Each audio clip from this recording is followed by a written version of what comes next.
The Paralympics begins tomorrow in Paris, and one sporting icon who will be central to the BBC's coverage is Paralympic gold medalist and crossbench peer Baroness Tanni Grey-Thompson. Now, we've spoken to her before about the need for better accessibility on public transport for people with disabilities. Something that, once again, reared its head for her again last night. She was left having to crawl off a train when there was no one there to help. We can speak to Baroness Tanni now. Good morning to you. How are you doing? What happened last night? So I was booked on the 7:15 train from Leeds, missed it, got to the station 7:30, and they said, don't worry, we'll put you on the 7:45. Got into London at 22:01. No one was there to meet me. You're meant to give about 5 minutes for anyone to come and get you. I left that. I started tweeting. And then 16 minutes after sitting on the train, I decided there was no one coming. There was a cleaner on board, but they're not insured or able to help you off. They're not trained to use ramps. I decided to crawl off. So I had to get out of my chair on the floor, push it off, and all my bags, and get off the train that way. Tanni, this sounds absolutely horrific. And I think maybe what makes it worse is this is definitely not the first time we've had this conversation, is it? I mean, how fed up are you of having to say this out loud again and again? It's exhausting, and I'm really lucky. I have a huge amount of privilege that, actually various stations follow me on social media and are able to pick up this. It happens to lots and lots of disabled people. We've got a booking app which is not really fit for purpose. And it fails if there's lack of communication. We have a legal right to turn up and go, just to ask to get on a train. And trains were meant to be step-free by January the 1st, 2020. And the last government said it's going to be 100 years before disabled people can get on a train without the permission or support of a non-disabled person. And it's exhausting, really. I was really angry last night. Mostly because, I can just about do it, but there are lots and lots of other disabled people who can't and would have been stuck until who knows when. So 100 years for the trains to be fully accessible, what is astonishing in itself, but that's a sort of a different argument, isn't it? What is the process now? How should it work if things work properly? So if you turn up and go, there should be communication from one station to the other. And there is an app, but actually a lot of the train companies use different apps. They don't even all use the same app.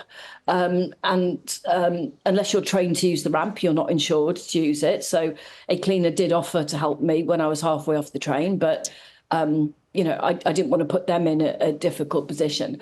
Frontline staff are meant to be trained. Not all of them are. I had another issue at the weekend where I tried to get on a train at Aylesbury and was told the frontline staff aren't trained. I did find somebody who could operate the ramp. But, in this day and age, it's not right. And, we're on the verge of the Paralympics.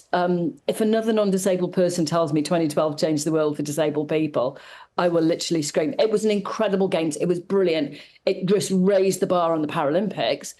But there's so much other stuff. It just hasn't changed. And we shouldn't expect it to. And Tanni, I imagine if this is happening to you, how many other people is this happening to? Lots. And people who are exhausted about complaining, who don't have the platform or the profile that I do, who just get ignored, who get fobbed off. Train companies are getting sued week in, week out for offering a really poor service to disabled people. And actually, that should be a news story in itself. How much are the train companies, paying when things fail? Nobody else has to go through this process of booking or having to beg to get on a train. So why should we? And Tanni, LNER say, they're the train company, of course, they say they're in the process of investigating, they're in contact with the customer, one assumes you here, directly. You've heard all of that before. Look, you have a position here, you have access. Will you raise this with the government? Because clearly waiting 100 years, as you've touched on, for those trains to be accessible is not an option. What needs to change and what can the government do to make sure that there is full accessibility for people who need it? I've been raising it with every government of every colour since the 90s. I've spoken in debates in the chamber about this. What needs to happen? There needs to be a commitment to level boarding. It's not cheap, but it's only going to get more expensive, and it And is that suits trains everyone. and platforms, Tanni? Sorry.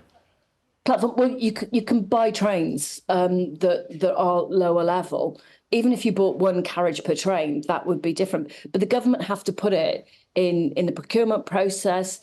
The train companies have to accept that they need to change.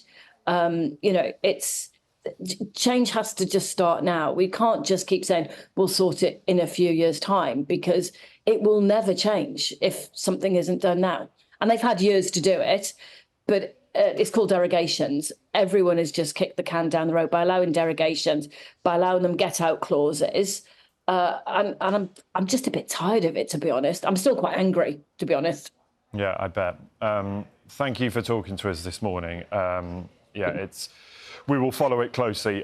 Tanni Grey-Thompson, good to have you with us, as always, and enjoy the Paralympics. We'll speak to you soon. Take care.